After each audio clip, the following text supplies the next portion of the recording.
Hello YouTube, this is Morgan Airspeed Prime here with my next Avatar news update video, and we've got a pretty exciting one here because we have two brand new Avatar comics announced via listings on Penguin Random House and a bunch of other places. So, really quickly, just so you're not waiting too long, what they are, and we'll go into them in a bit more detail, is we're getting Chibi's Volume 2, Sokka's Boomerang class. So that's going to be the second, the follow-up to Aang's Unfreezing Day. Massive gap between these books, but they are continuing the kind of kids Chibi series in the comics. And then the much more exciting one is Avatar Legends, Masters of the Elements, Volume 1. Now, we'll go into this in more detail when we get to it overall, but this is Masters of the Elements is the name of the series. So this is Volume 1 of Masters of the Elements, and then the idea is that I guess we will get Volume 2 of this as well. And it is an anthology series, so think of this as kind of being like a Patterns in Time-like book, but with the focus on the fact that it's Avatar Legends and that it can be multi-era and that it's about the other past avatars. So you'll see this one here, they're highlighting that it has Aang, Korra, Roku, Kyoshi, and Yang Chen, but they could open that up to more avatars as we go into future volumes. So we'll get back around to that. We'll start with the less interesting one here. So yeah, Chibi's Volume 2, Sokka's Boomerang class, by Kelly Lee Miller, illustrated by Ruka Ito, and contributions by Tim Hedrick. So Tim Hedrick is just listed there as like he's I suppose the main Avatar Studios person involved in this in terms of making it official. Kelly Lee Miller was the author on Aang's Unfreezing Day, and they've actually switched illustrator here from Diana Sim to Ruka Ito, so it's a slightly different Chibi style here. And yeah, this is a kids comic. It's done in this kind of kids hardcover style, different than all the other comics. $8.99. It's going to be 48 pages, and it's coming out July 21st, 2026. So we'll talk about the release date stuff more towards the end, because it's a little bit like, what does this mean for the fact that neither of these two announcements are the Kaya comic or the Kyoshi Warrior miniseries? So does that mean they're not coming out until after this? I don't really think that's the case, but we'll discuss that a little bit later on. Let's stay focused on this. The description for this book is Avatar Adventures for Little Fans, new comics for young readers. Mastering the boomerang is no easy task. Sokka gets teased sometimes for being the only non-bender on Team Avatar, but he has his own special talent, throwing a boomerang. With some prodding, Aang, Katara, Toph, and Zuko join Sokka for a day of boomerang school that's full of surprises. And then, yeah, Kelly Lee Miller, Ruka Ito, in collaboration with Tim Hedrick, are doing the second Chibi comic. Cool. Not expecting too much from this. The first book I found to be relatively disappointing. I think the difference between, say, like Bending Academy, which is also like a kid's book, but it's a kid's novel, compared to this, is that we know the ATLA characters so well. We've had like minor moments, funny moments. We've had the big character moments. We've all seen the show. Like this book, who is it appealing to? It's people who know Avatar. If you've seen Avatar, do you want the age rating of the book to come down? It just feels a little bit like, specifically because it's the known characters, is this what you should be doing overall? It works when you do it with, I think, maybe unknown characters where you don't really know the tone of their story overall.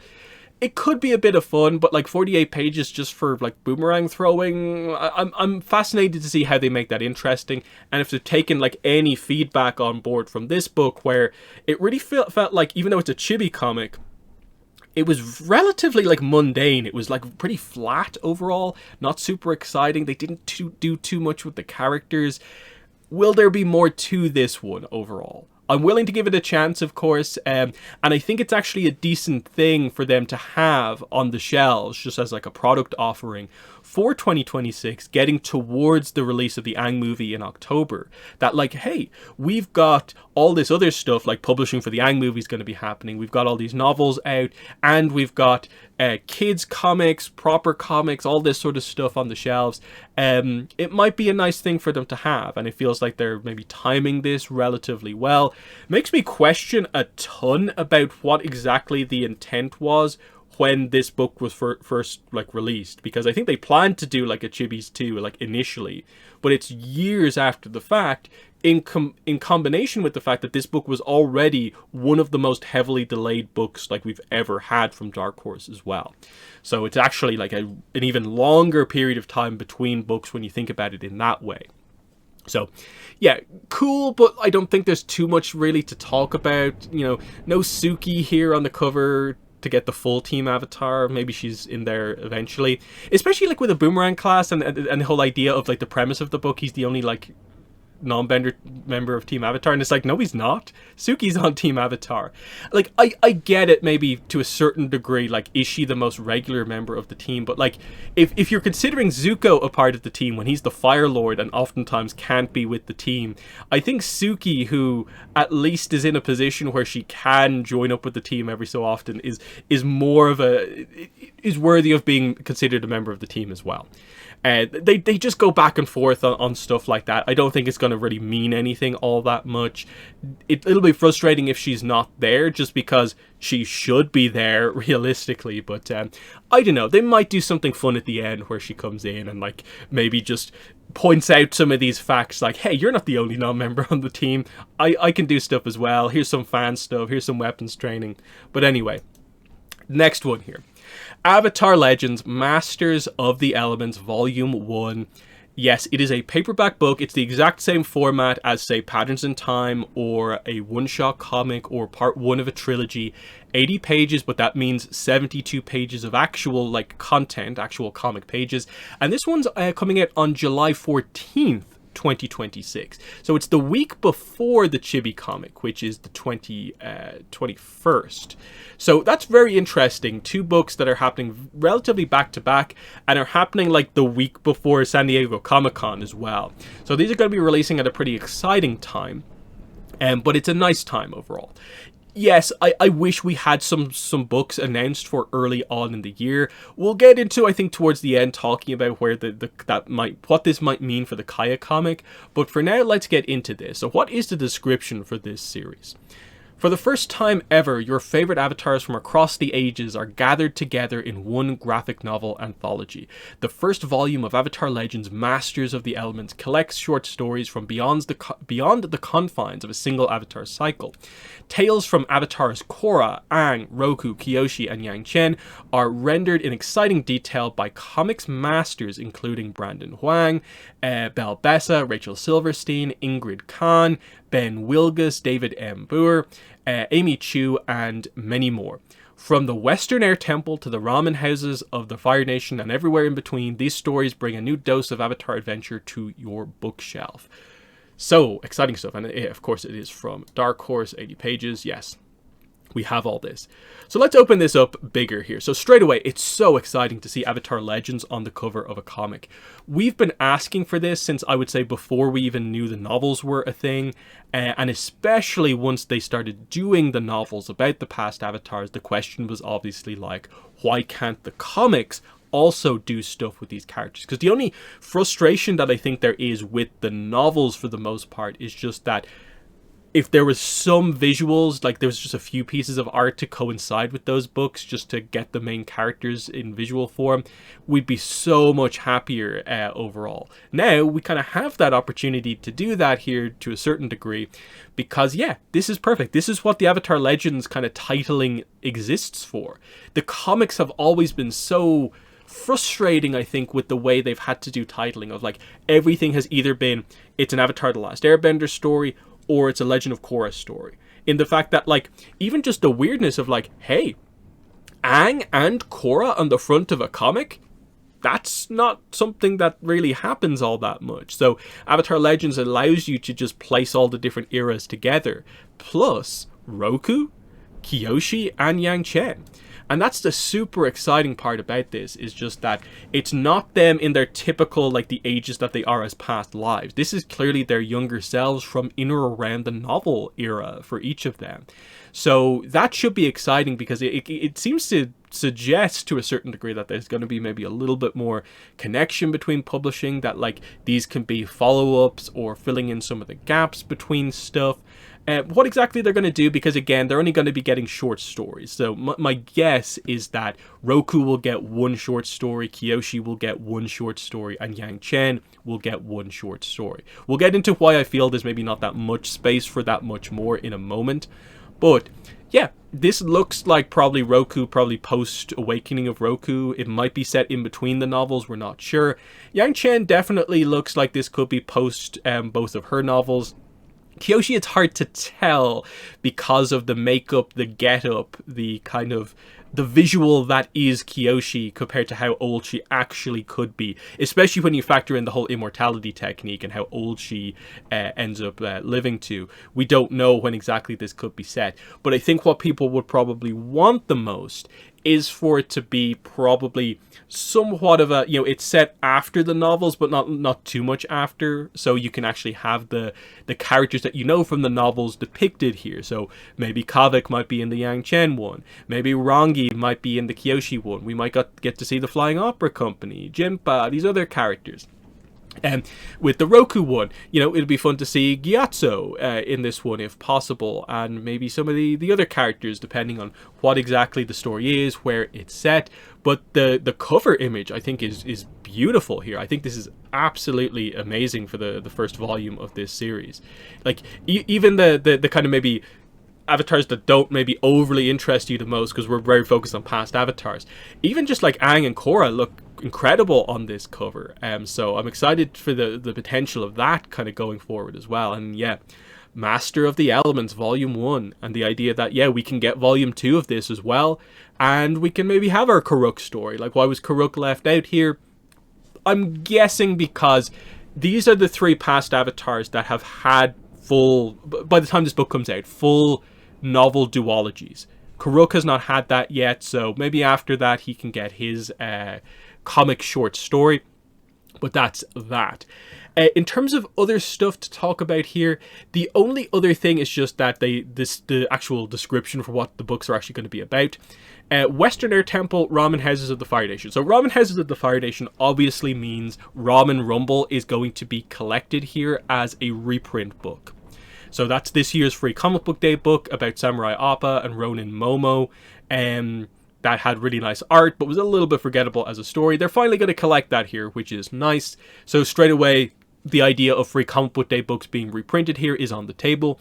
Western Air Temple, it's very difficult to just on the basis of a location try and come up with a story suggestion. But of course, this is the temple that Yang Chen is from. This is her sort of like home air temple. So that could suggest that that might be where the Yang Chen story is set. But it could be any of them in particular overall. So what I want to do now is actually break this down into sort of like, we actually have a lot of creators mentioned because a few creators are listed here, and then also a few creators are listed here, so we can actually figure out some stuff. So Ramen Rumble is of course confirmed to be reprinted here just from that description, but there are other Free Comic Book Day books that need a reprint. So on the ATLA side of things, of course, yes, Ramen Rumble, this year's Free Comic Book Day book, needs a reprint. The one from 2023, Lost and Found, about Toph and that little girl, that also needs a reprint. And of course, Matcha Makers from I think 2021 also needs to get reprinted in a book you can actually buy. On the Korra side of things, there's just one, and that is Beach Wars has yet to be reprinted anywhere. And because it's Avatar Legends, you can actually reprint books on both sides of things into it. So it feels like this is a kind of probably what they should do, is just get this all out of the way. All 4 of these probably should be reprinted in this book. Sure, it might mean the first volume of Masters of the Elements is not the most exciting thing because only like 3 or 4 of the stories will be new, but it then will leave the future ones open to be probably all new stories. So that's that. So yeah, 3 of these are 10 pages, 1 of these is 12 pages. If they reprint all of them, that will be 42 pages of reprints out of 72. That would mean that there are 30 left for at least 3 new stories that they have to do, because of course none of those involve Roku, Kyoshi, or Yang Chen, and because they're all going to be set in different eras, they all have to be separate stories. So there's 30 pages for at least 3 new stories, 1 each for Roku, Kyoshi, and Yang Chen. But they could also add in another short story for Korra, another one for Aang, because Korra and Aang are not the focus of basically any of these stories. Matcha Makers is about Iroh. Aang is in Lost and Found, but it's a Toph story at its focus. And then Ramen Rumble basically doesn't feature most of the main cast until right at the end when like Sokka is there. You see the characters on like the last page, but it's not really about them. And then Beach Wars, sure, Korra and a lot of the main cast is in here, but it's not like a focus on Korra book necessarily. As in, if that was the only Korra in the whole book, that would be a little bit disappointing. Because yeah, like Aang and Korra have not really been in a lot of content recently. That seems a bit crazy to say for Aang, but like yeah, he's not been the focus of like any of the recent one-shots. So even Aang appearing would be kind of interesting in the comic format. So there's that. Now, what do I want from this? I'd personally probably be happiest if we could get 3 10-page stories, one for Roku, one for Kyoshi, one for Yang Chen, just to give them the most time to shine. Because it would be a little bit frustrating if they tried to cram too much in here with that many reprints, and you end up with like, oh, here's only 5 pages for the Roku book, or something like that. Now, to be fair, I would say of what we have here, the only one that's absolutely confirmed is Ramen Rumble, but as we'll get into here, I think at least 1 or 2 of these are probably also confirmed for this book. So, if we go through the creators, Brandon Huang, of course, is the writer for Ramen Rumble. Ramen Rumble is in here. He's also the writer for the upcoming Kyoshi Warrior miniseries, so I'm assuming he's listed here for Ramen Rumble and not because he's written something else. They list Marissa McLaren as being involved in this. Beach Wars is written by Meredith McLaren. Now, I'm not sure if this is just a mistake or these are actually 2 different people. I'm not really sure. It seems a little bit coincidence that the names are so similar. It's the only thing that would maybe suggest Beach Wars is for sure maybe going to be in here, but I'm not really sure. I tried to look up Marissa McLaren and it was always redirecting me to Meredith McLaren, so I'm not sure what to make of that overall. David M. Boer, as far as I'm aware, is new for Avatar or Korra comics. Ben Wilgus, interesting, is like a veteran of the comics. Wrote many of the original short stories that are in Lost Adventures, which of course came from the original Nick magazine. So stuff like Going Home Again, Dragon Days, I think Combustion Man on a Train is also included by Ben Wilgus. So that's cool. Coming back to do a book in the kind of newer era of Avatar, I'm actually kind of excited for that because some of those older books are kind of fun. Rachel Silverstein, this kind of helps to explain a few mysteries from recently.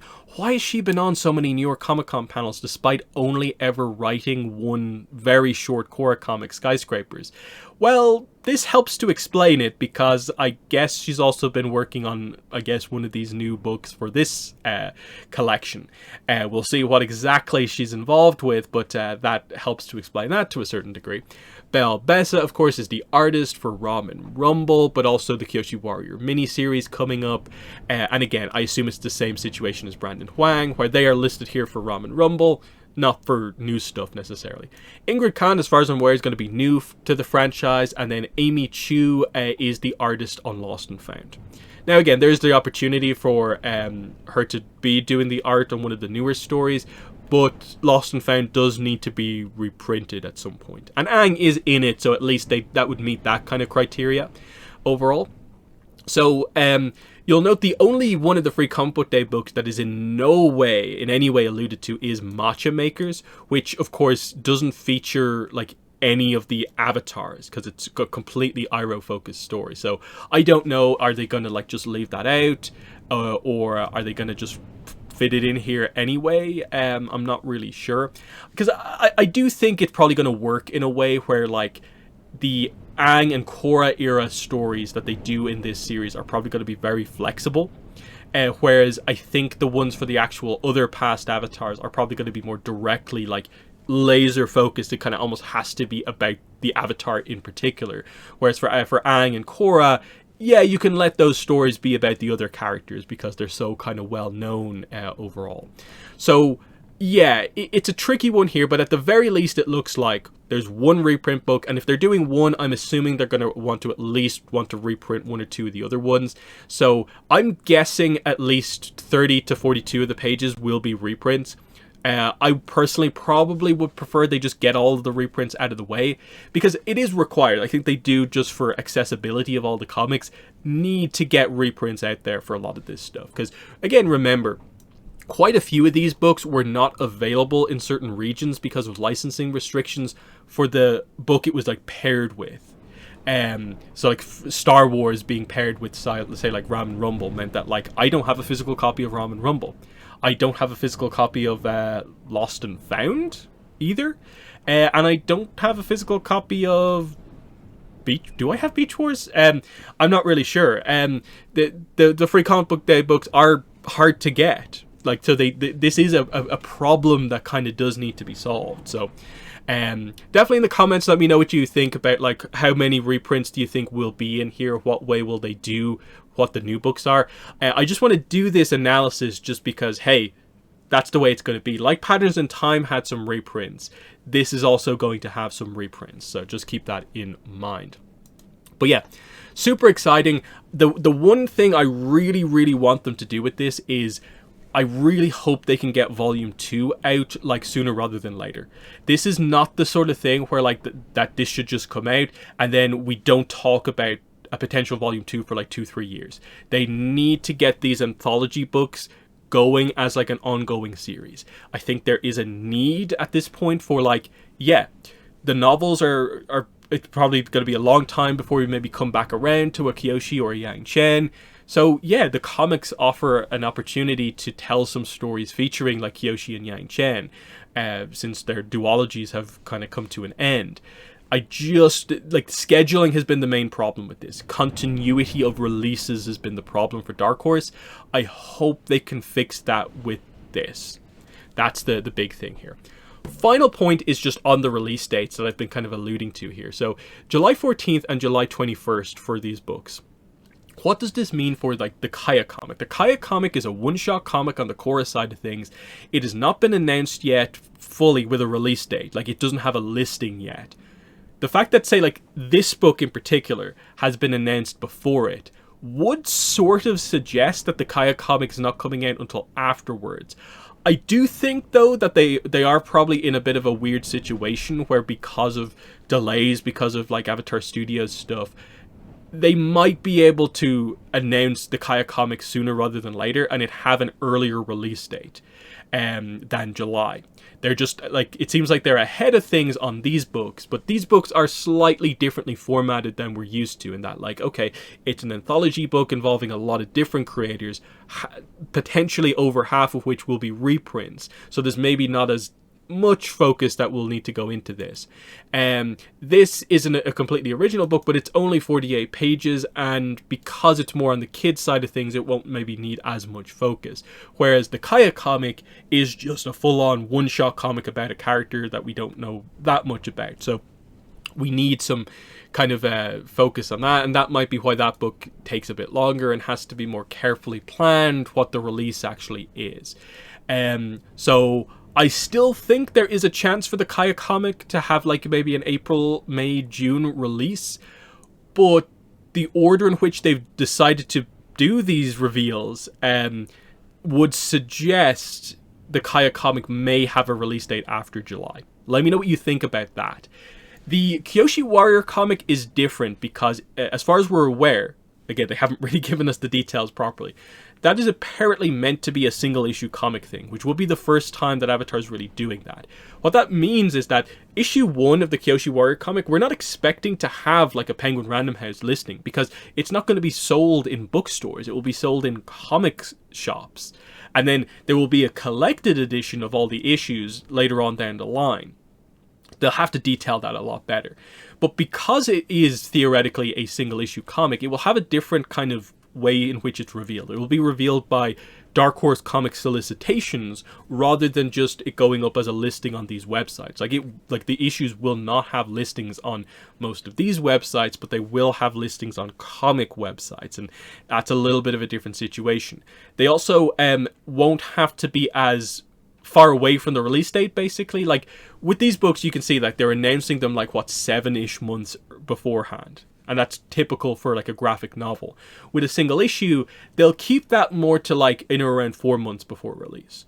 So they could announce the Kyoshi Warrior series maybe like later on today or next week or something like that, and it could have like a March or April release date because it'll be a bit closer to the reveal because it's a single issue thing. So we do have to factor that in. At the moment though, it's frustrating how messy it all is. That I also want to bring up New York Comic Con. The New York Comic Con publishing panel was bad. Absolutely bad. It was terrible. Why was it terrible when you had like 4 books to announce? Like, you could have said more about the Kaya comic. You could have said more about the Kyoshi Warrior series. You could have announced this. You could have announced the Chibi comic. And then also, let's not forget that there probably is also another comic by Faith Aaron Hicks and Peter Wortman, because we basically know they're working on another Avatar book. That hasn't been announced yet either. And then you also have to think about October 2026, the month the Aang movie comes out. They might have stuff to coincide with that as well. And I'm assuming that it's just the organizing of what the Avatar Studios launch year is going to be is going to cause a little bit of messiness, and a lot of the publishers are probably not going to want to release their books super early in the year, because we're still going to be in the middle of Avatar 3, Blue People Avatar hype, I guess, for that movie. So you want to maybe stay away from the very early months of 2026. But we still need some books to get us to like July and the start of the hype cycle for like the Aang movie and so on. So that's the situation that we're in at the moment. But yeah, they're just my thoughts. So yeah, I'm excited. Yes, I think it's difficult because of how relatively weak the first of the Chibi comics was to be overly excited about this, but it could be fun with this much time given to just a story with the main characters. It could be okay. But this is truly exciting, and if they can get this right, I'm going to be pretty excited for it. I think the only frustration that there might be here is that based on patterns in time, it took us a very long time to actually find out what any of the stories were about. And at the moment, the only in any way description of what any new story is going to be about is literally just Western Air Temple and then Roku Kyoshi and Yang Chen not having previous short stories. That's the only hint at anything new here. That just takes a little bit away from it, but hopefully it becomes a regular series. If they get the scheduling on this right, it solves so many issues for Dark Horse in my mind. But in the comments, let me know what your thoughts were on the Chibi comic and Masters of the Elements. What do you think is going to happen here? What stories do you think they should and will do? But yeah, that's been the video. Thanks for watching, and bye.